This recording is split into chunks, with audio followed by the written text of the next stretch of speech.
C'est une claque pour Jean Germain. Avec 27,8% des voix, le maire de Tours rassemble à peine un peu plus de voix que lorsqu'il fut élu pour la première fois en 1995 face à Michel Trochu et Jean Royer. Mais pour le maire sortant, cela ne fait aucun doute. Le responsable, c'est bien le gouvernement. Les électeurs qui ont voulu démontrer hier qu'ils sanctionnaient François Hollande, le pouvoir en place. 49% d'abstention à Tours.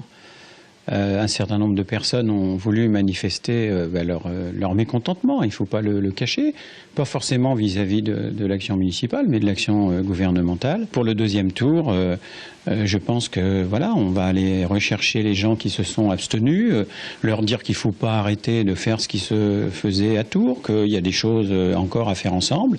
Et puis, un seul aspect positif quand même, c'est que le total de toutes les listes de gauche, la gauche était très divisée, dépasse largement les 50%. Pour Serge Babary, Jean Germain fut clairement toute responsabilité en invoquant la sanction contre la politique gouvernementale. Serge Babary est le challenger qui totalise à l'issue de ce premier tour 36,5% des voix n'en démord pas.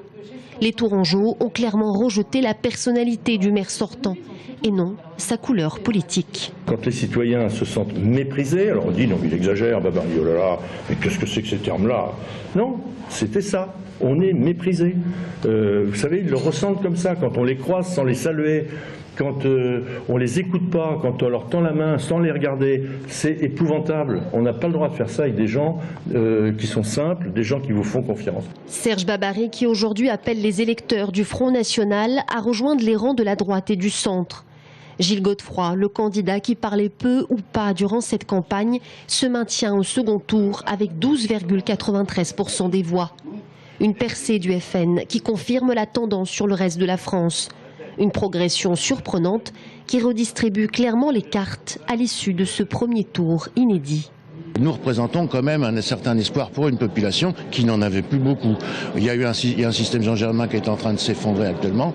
De l'autre côté, bon, une soi-disant opposition qui est-elle vraiment une opposition? On ne l'a pas tellement vu lors de la municipalité précédente. Nous sommes là, nous rassemblons tous les Français qui veulent que ça change et qui surtout en ont marre. Un candidat se positionne en arbitre dans la perspective du second tour. Emmanuel Denis, candidat d'Europe Écologie Les Verts. 11,3% des voix en position de force pour négocier un accord programmatique et des sièges au sein du conseil municipal. Les Verts qui pourraient sans grande surprise trouver en amont un accord avec la liste emmenée par Claude Bourdin et Fanny Puel. Notre objectif, c'est de ne pas laisser la ville à la droite.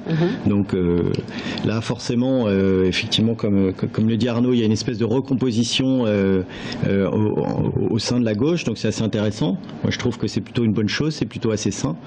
En tous les cas, il faudra effectivement trouver, il faudra que la liste PS laisse la place qu'il mérite aux écologistes. Les Verts qui en ce moment même sont assis à la table des négociations avec un maire sortant qui reste reconnu par beaucoup, à gauche comme à droite, comme étant un fin négociateur dans les heures sombres.